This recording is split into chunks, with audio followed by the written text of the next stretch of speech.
let me just start by saying that this particular bill had 6 votes in our House. It had the votes of my wife, my 3 kids, myself, and our dog Lucy, who reminds me every single day why this is the sort of thing that would be so important to people here in the Commonwealth. Now, there are over 20 states that already have statutory protections for first responders who take what I would describe as appropriate action to deal with an animal in distress in a vehicle.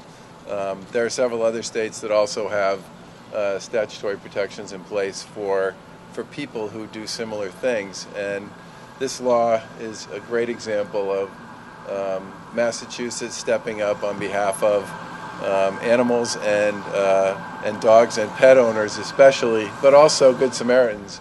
As we all know, it's not easy to get something through the legislature. It's a complicated process. There are a lot of competing demands, and I think it was the advocacy on the part of these two that ultimately saw it through.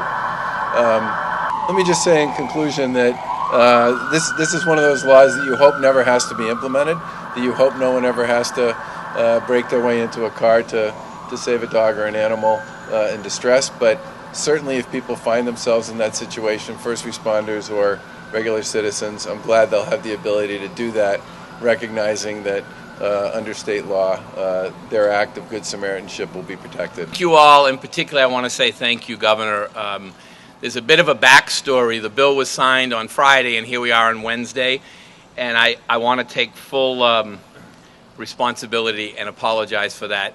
So if you didn't know the governor was a softie about little puppies and kittens, you should know he's a softie about children too. At my ripe middle age, I have a 2-year-old son, and I had daddy responsibilities Friday and said, please, Governor, any day but Friday, and he relented. So he's a softie. So I've been around here a long time, so I've done a few of these signings and had more frustrations than not on bills that should have passed that didn't. There are very few that I'm more excited about because I truly believe today, even this ceremony will educate people to know what they can do. And that is when they see an animal in distress, smash the window. The animal comes first, the irresponsible animal owner not so much.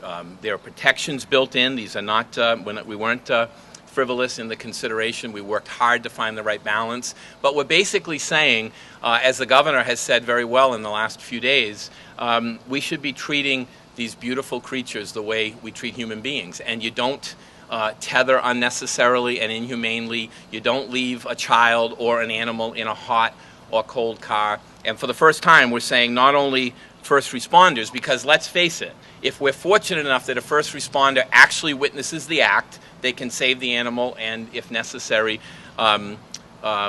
arrest the owner, depending on the level of abuse. Most of the time, it's a civilian who is concerned about any liability. They're now indemnified. I think it speaks to our character as a legislature, as a governor, as a state, when we stand up and create laws that help people who not only don't have voices, they bark, but they can't speak, but they can't lobby their representatives, and they can't vote. So I think it speaks well for us as a state and as a legislative body.